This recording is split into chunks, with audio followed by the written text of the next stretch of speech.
তুমি সিগারেট খাও? জি খাই তো। কেন খাও? কেন খাই সেটা তো মুখে বলে প্রকাশ করতে পারবো না, তবে আমার একটা নির্ঘুম রাত যদি আপনার হাতে তুলে দিতে পারতাম তাহলে হয়তো আপনি বুঝতেন কেন আমি সিগারেট খাই। এখন থেকে আর কখনো সিগারেট খাবা না। কেন খাবো না? আমি বলছি তাই। কে আপনি?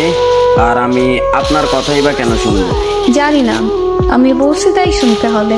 আপনি নিজেই তো নিজেকে ভালো করে জানেন না, আর আপনি আসছেন আমাকে শাসন করার জন্য। তুমি রাত যাবো? রাত জাগা পাখিরা রাত জাগবে, এটাই তো স্বাভাবিক। আজকে রাত থেকে ভালো ছেলের মতো তাড়াতাড়ি ঘুমিয়ে পড়বা। এই যে ম্যাডাম, 2-4টা ঘুমের ওষুধও আমাকে রাত জাগা থেকে বিরক্ত করতে পারে না, আর আপনার মুখের কথায় আমার রাত জাগা থেমে যাবে বললেই হলো। জি বললেই হবে। মুখের ওপর কথা বলবা, একদম মেরে সোজা বানিয়ে ফেলবো। আপনার কথা শুনে মনে হলো আমি একটা খেলার পুতুল, যেরকম নাচাবেন সেরকমই নাচবো। এত অবসর কেন তুমি? নিজেকে অগোছালো করে রাখতে ভালো লাগে তাই। নিজেকে গুছিয়ে রাখতে পারো না? যেখানে নিজের জীবনের প্রতি কোনো মায়া নেই সেখানে আর জীবনটা গুছিয়ে কি করবো? ও আচ্ছা, তুমি এত শুকনা কেন?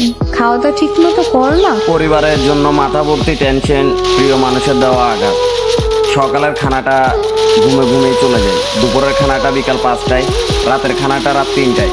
তাহলে চিন্তা করেন শরীরটা কতটা ভালো থাকবে। এত এলোমেলো হয়েছে কিভাবে? খেলার বয়সে পরিবারের দায়িত্বটা কাঁধে, আর আপনার মতো একটা মেয়ের জন্য নিজের জীবনটা উৎসর্গ করে। ও আচ্ছা, মানুষটা ভুল ছিল, তাই ঠকে গেছো। আমি ঠকিনি, আমাকে ইচ্ছে করে ঠকানো হয়েছে। কিন্তু এরকম ভাবে জীবনে চলে না। কাল থেকে সকাল তাড়াতাড়ি উঠবা, খাবার পরে দুপুরে নামাজ পড়া, বাসায় এসে গোসল করবা, দুপুরের খাবার খাবা, আর রাতের খাবার 10টার ভিতর খেয়ে নিবা।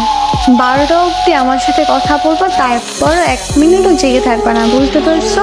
নির্ঘুম রাত, অনিয়মে খাওয়া আর অগোছালো জীবন, সেটা হয়তো আমি আর কখনোই চেঞ্জ করতে পারবো না। এভাবেই হয়তো চলতে থাকবে আমার জীবন গাড়ির চাকা। আর আপনি যদি মনে করেন যে আপনি এরকম নির্দেশনা দিয়ে আমার মনে জায়গা করে নেবেন তাহলে ভুল ভাবতেছেন, কারণ আমার মন দিল বলতে কিছুই নেই। তুমি তো দেখি অনেক কথা বল, যা বলবো ওইটা করবা। করবা মানে করবাই, না বললে মায়ের তো খাও নাই আমার হাতে, একদম সোজা করে ফেলবো।